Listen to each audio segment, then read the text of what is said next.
not. Am I mistaken in the fact that you took a plea in that case? Yes, because they said, because we were told that if you fight this, they're going to take your kids away until it is resolved, and it could take 8 or 10 months to resolve it. That's mortifying. You're definitely not going to fight it. You're just going to bend over and take your licks, man. I'm not going to. I mean, I care about my children more than anything.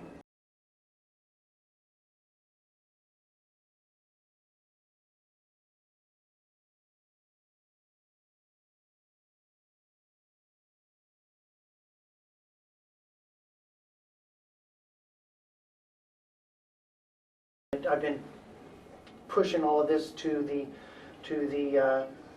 Alaska court system. I guess I started out as you with a fair amount of confidence in the system, even if it was full of some less than respectable individuals, that they would have the social pressure and political pressure and just pressure from everybody to adhere to the Constitution and to the laws and to their own statutory rules and procedures and stuff like that. And I have seen that has definitely not been the case. And I've been putting all of this stuff in. I put in complaints. Here's where due process was violated. Here's where you failed to meet this requirement, of having a verified complaint or any sort of supporting affidavit. Here's where jurisdiction is questioned, needs to be established. Well, then let's just establish it. As soon as it's established, I'll accept it and we'll move on to the next thing. But we need to answer question A before B. And I've been putting all of this stuff into them to no avail. I haven't been trying to give it to you guys. Well, but all for the purpose and intent, though, of showing that the court had no jurisdiction over you, so you were removing yourself to a common law court for the purpose of adjudicating yourself by a common law court. And you have to understand that the court is not going to entertain those filings that you give them under those circumstances when they think it's simply you trying to circumvent their system. It's once again comes back to the argument of time and place. And not just that though. I mean, you take, for instance, on that whole first accusation, that whole domestic violence thing, which was just a character assassination. I mean, none of that. I never hurt Marty. I never even touched Marty. But I've got a doozy of a mother-in-law, and then so then you put in the proper paperwork that says, look, you advanced on this without even a proper statement from Marty. That's a violation of due process. They're supposed to have something to go off of besides 3 times removed hearsay. And we say, look, this is, so then you throw up you throw yourself in the star chamber and you say, hey, what about this? And it just gets, done over like that, and you're just getting steamrolled, and they're just not responding, or very conventional. I mean, not the far out, philosophical arguments, but just the very basic, mainstream, familiar that they understand, things like that. You understand what I just explained. Certainly, the judge would, and then that just gets bulldozed over. Anything to shut this guy up. That is the kind of thing that you need to look into. It's not. Am I mistaken in the fact that you took a plea in that case? Yes, because we were told that if you fight this, they're going to take your kids away until it is resolved, and it could take 8 or 10 months to resolve it. That's mortifying. You're definitely not going to fight it. You're just going to bend over and take your licks, man. I'm not going to. I mean, I care about my children more than anything. I'm not going to say, well, a character assassination and keeping a good name, which is good name is more precious than rubies, you know, like it says in Proverbs. It is. But children are more precious than a good name and rubies. And I don't want to have my 1.5-year-old precautionarily taken away from me and his mother for 10 months while this gets dragged out and sorted out. I mean, and it was a nightmare for them. I mean, they know that if that went to trial. And I even said at the arraignment, I went in front of Racely, Alsmary Racely, and she says, has anybody made any threats or coercions to get you to enter this plea? And I said, yes, the state.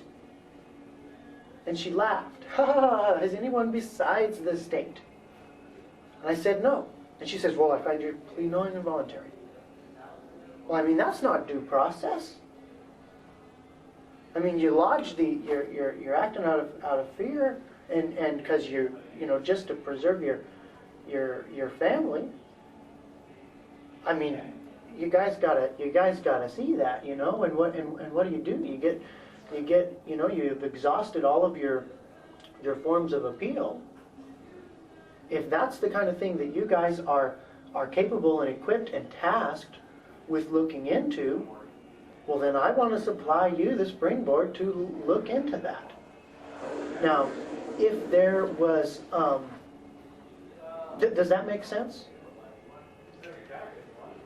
And to the extent that we may not agree to the facts, but I'm not inclined to debate that at this time and place. Okay. What I will empathize with you is if you truly felt that you were in a position where you must comply with the law or risk losing your children, then I would certainly expect you to act in a way to preserve your family and your children. So while we may not agree on the facts, I can empathize with you from that perspective. But I don't want to debate that situation. I mean, it's not like you walked into my office the week after that happened and made a complaint and I told you to get lost. You never brought that to my attention, so I've never had the opportunity to look into that to see if there was anything to it. Well, that's because I thought the proper place to bring that to the attention of was making motions to the judge, and those just got shot down. Well, like I said, it's not that we won't entertain that allegation in the future, but I'm not going to do it today. That's not why I brought you in here today. I didn't bring you in here today to say, tell me all the ways that you've been wronged by the state court system, because I've had the opportunity to read all your filings, and I've had the opportunity to hear your views on the matter, and I'm well associated with how you feel you've been wronged, but it's not my job to say yay or nay. And if you through yourself or through your attorney at some point in the future make a complaint to our office, an allegation, then we will deal with that. Now, it may not be in my office because it would be a conflict of interest for me to be investigating you criminally and then also investigate an allegation in which you were the victim. But the FBI as an entity will, that's our job, if you make that allegation at some point in the future. Well, before I go today, can you give me the proper form and point me in the direction of who I might give that to, so that I can do that in the future? You are well equipped and quite capable of writing and putting facts to paper, and it doesn't have to be in anything more than my name is Schaeffer Cox. Okay, then like I said, if you give me a pen, I got everything I need, right? So I would. Then point me to who I would talk to. You know where our Anchorage office is. I heard you tell someone the other day where it was. So you are very equipped with using. So the Anchorage office.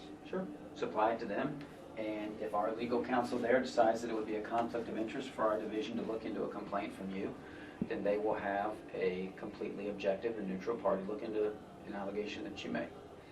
So like I said, it would now, not be... Are you guys required to look into allegations, or are you... No, you can just dismiss them at your... It depends. I mean, when? We have to look into it. If somebody walks into our office and sits down and talks to the duty agent and says, I'd like to make an allegation, there are 3 UFOs orbiting over Pizza Hut today, then we're probably not going to look into that one very far, I mean, we're not gonna look into it much farther than that. We will be cordial, we'll be polite, we'll say, have a nice day. We'll document who we talked to at what time and what they said they saw, and it probably won't be investigated any further. If somebody has facts, dates, and times and says, this person has violated my civil rights and here's how it happened, then yes, we are tasked by Congress with looking into that allegation. It's at the discretion of the agent and their supervisor to what resources they allocate to each investigation. But civil rights is something we take very seriously. So I'm not trying to solicit a complaint from you. I'm just telling you that there are mechanisms for redress if you feel like your rights have been violated, or if you have knowledge that somebody has violated a federal or state criminal violation. There are law enforcement entities that look into those. And I'm sure you understand that. So Okay. what questions do you have about this? Well, that's great, and as I said, I definitely believe there are violations of my civil rights taking place, and those were not given to, I did not make any allegations to you or to the troopers, because I thought the appropriate place for that to go was the court.